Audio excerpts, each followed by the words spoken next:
মই আচলতে সেইটো চাবলৈ আহিছোঁ এতিয়া জুবিন ক্ষেত্ৰৰ লগত ক'ত অশোক সিংঘালে মাটি লৈছে মই অশোক সিংঘালক স্পষ্টকৈ কৈছোঁ যদি মাটি আছে জুবিন ক্ষেত্ৰৰ লগত খোলা খুলি ভাই অশোক দা এৰি দিয়া মাটিটো নহ'লে তোমাৰ মাটিটো আমি দখল কৰি ল'ম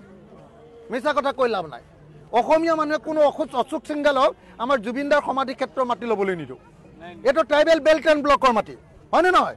ইয়াত ট্ৰাইবেলসকলৰ এখন সমাধি ক্ষেত্ৰ আছিলে তেওঁলোকৰ সমাধিৰ কাৰণে আমি অলপ মাটি উলিয়াই দিব লাগিব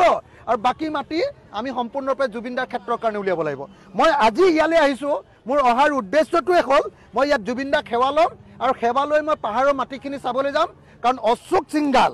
বাহিৰৰ পৰা আহিছে অসমত গোটেই মাটি দখল কৰিছে তেওঁ অকল কামটো হ'ল অসমৰ মাটি বেদখল কৰি অসমৰ মাটি লৈ অসমত মানে বিল্ডিং বনোৱা 2 নম্বৰ বিল্ডাৰ তেওঁ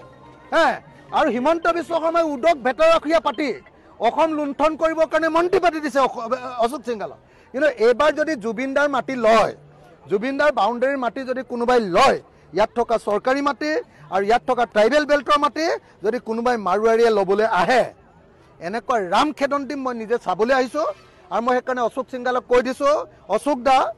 দা বুলিয়ে মাতো অশোক সিংঘাল ডাঙৰীয়া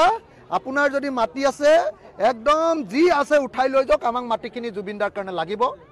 আমি ল'বলৈ আহিছোঁ চাবলৈ আহিছোঁ আৰু যদি আগফালে কোনোবাই অশোক সিংঘালে হওক বা অন্য ৰাজেশ বাজাজেই আহক ৰাজেশ কিবা এটা আছে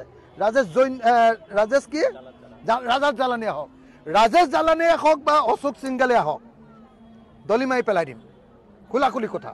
জুবিনদাৰ মাটি আমি ল'বলৈ নিদিওঁ দলি মাৰি পেলাই দিম খোলাখুলি কথা জুবিনদাৰ মাটি আমাক এৰি দিব লাগিব খোলাখুলি কথা